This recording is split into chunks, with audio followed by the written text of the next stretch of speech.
મિત્રો આજે આપણે વાત કરવાના છીએ પ્રધાનમંત્રી આયુષ્માન ભારત યોજના વિશે।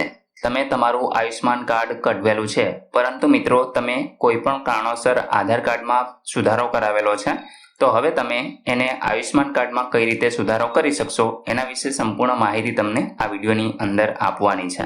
મિત્રો હવે 5 લાખને બદલે તમને 10 લાખ સુધીની ફ્રી સારવાર છે એ આયુષ્માન કાર્ડ અંતર્ગત આપવામાં આવે છે।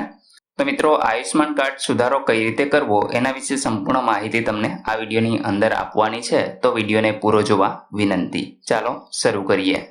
મિત્રો વિડીયો શરૂ કરીએ તે પહેલા જો તમે એમેઝોન ઉપરથીને ઓનલાઈન ખરીદી કરતા હોય તો તમે ડિસ્ક્રિપ્શનની અંદર લિંક દ્વારા તમે આ વેબસાઇટ ઉપર આવી શકો છો। એનાથી મિત્રો તમને તો કોઈ પણ પ્રાઇસમાં ફેરફાર નહીં થાય। અહીં તમે જોઈ શકો છો HDFC બેંકનું જો તમારી પાસે ક્રેડિટ કે ડેબિટ કાર્ડ હોય તો તમને ઇન્સ્ટન્ટ 5000 રૂપિયાનું જે ડિસ્કાઉન્ટ છે એ આપવામાં આવે છે। તો અહીં મિત્રો તમને જે પણ સ્કીમનો લાભ મળતો હશે એ તમામ સ્કીમનો લાભ મળશે, પરંતુ જો તમે મારી લિંક ઉપરથીને અહીં વેબસાઇટ ઓપન કરશો તો મિત્રો એનાથીને મને થોડો બેનિફિટ છે એ થશે। તો આશા રાખું છું કે તમે એ લિંક ઉપરથીને ક્લિક કરી અને ઓનલાઈન ખરીદી કરશો। હવે મિત્રો સૌપ્રથમ તો તમારે કોઈ એક બ્રાઉઝર ઓપન કરી અને સર્ચ કરાવવાનું છે beneficiary.nha.gov.in। આ વેબસાઇટ ઉપર તમે જેવા જ આવશો એટલે આ પ્રકારે તમને અહીં પેજ છે જોવા મળશે।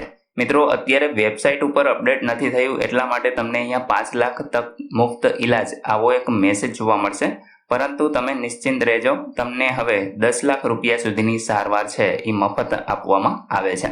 મિત્રો લોગિન કરવા માટે તમને અહીંયા 2 ઓપ્શન જોવા મળે છે। એક તો છે બેનિફિશિયરી, એટલે કે કોઈ પણ વ્યક્તિ છે એ આ એકાઉન્ટનો ઉપયોગ કરી અને તમે આયુષ્માન કાર્ડ કઢાવવું હોય તો એ કઢવી શકો છો, પરંતુ મિત્રો તમારે જો કોઈ ફેરફાર કરવો હોય તો માત્ર ને માત્ર ઓપરેટરના આઈડીથી જ થાય છે।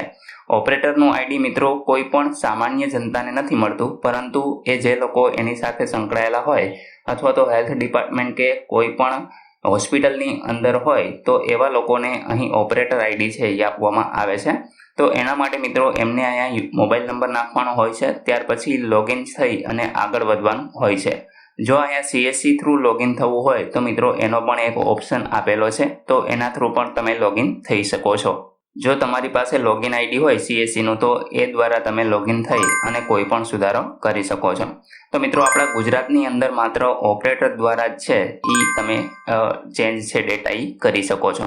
તો આપણી પાસે મિત્રો ઓપરેટર આઈડી છે, તો આપણે અહીંયા આગળ લોગિન થઈ અને આગળની પ્રોસેસ તમને બતાવીશું।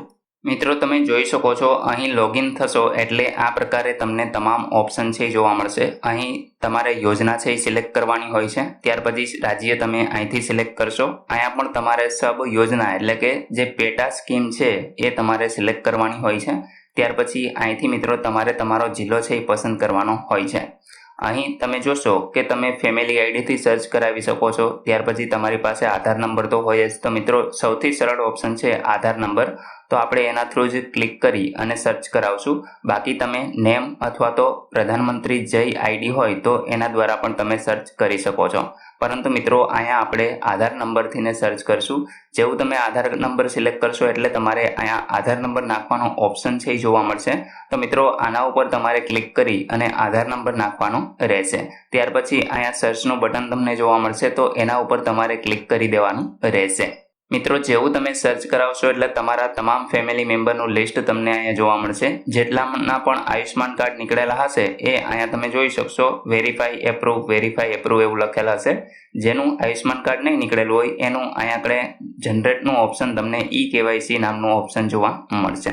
તો મિત્રો તમારે સુધારો કરવો હોય તો અહીંયા આગળ તમને સામે છે ડાઉનલોડ કાર્ડનો ઓપ્શન જોવા મળે છે, તો આ ઓપ્શન ઉપર તમારે ક્લિક કરવાનું રહેશે। તમે જોઈ શકો છો કે અહીંયા જેના પણ કાર્ડ નીકળેલા છે, હવે તમારે જેના કાર્ડની અંદર સુધારો કરવો હોય એને તમારે અહીંયા આગળ રીડુ eKYC નામનો એક ઓપ્શન જોવા મળે છે, તો આના ઉપર પહેલા તો તમારે ક્લિક કરવાનું રહેશે। જેવું તમે ક્લિક કરશો તમે જોઈ શકો છો કે આપણે જેનું પણ કાર્ડ અહીંયા આગળ યુઝ કરેલું એટલે કે ડાઉનલોડના ઓપ્શન ટાણે જે કાર્ડ આપણે સિલેક્ટ કરેલું હતું એની ડેટા છે એ અહીંયા ખુલી જશે। હવે મિત્રો તમે અહીંયા આધાર ઓટીપી, ફિંગરપ્રિન્ટ કે આઈરિસ ડિવાઇસથી ને કોઈ પણ રીતે છે એ વેરીફાઈ કરી શકો છો। તો અહીંયા આગળ રીડુ KYC માટે તમારે મિત્રો આધાર ઓટીપીને સિલેક્ટ કરવાનો રહેશે। ત્યાર પછી અહીંયા વેરીફાઈનો ઓપ્શન તમને જોવા મળશે. તમારા આધાર કાર્ડમાં જે પણ મોબાઈલ નંબર લિંક હશે એ મોબાઈલ નંબર ઉપર એક ઓટીપી છે એ મોકલવામાં આવશે.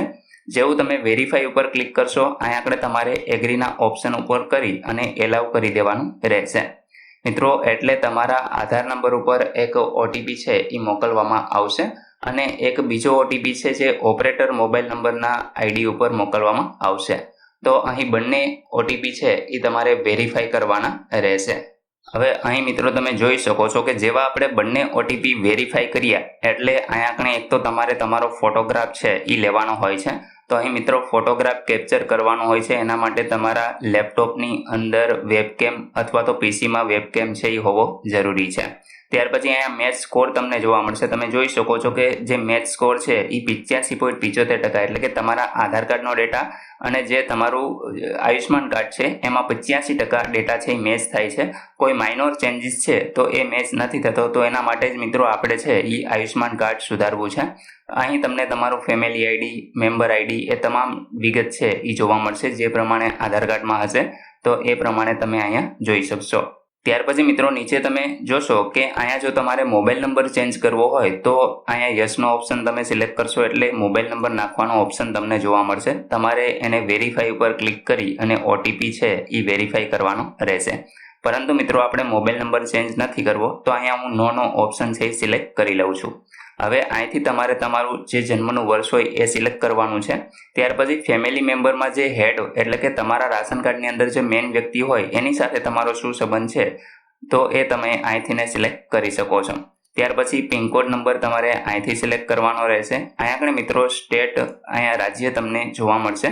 ત્યાર પછી જિલ્લો તમારે અહીંથી સિલેક્ટ કરવાનો રહેશે અને તમે ગ્રામ્ય વિસ્તારમાંથી છો કે પછી શહેરી વિસ્તારમાંથી.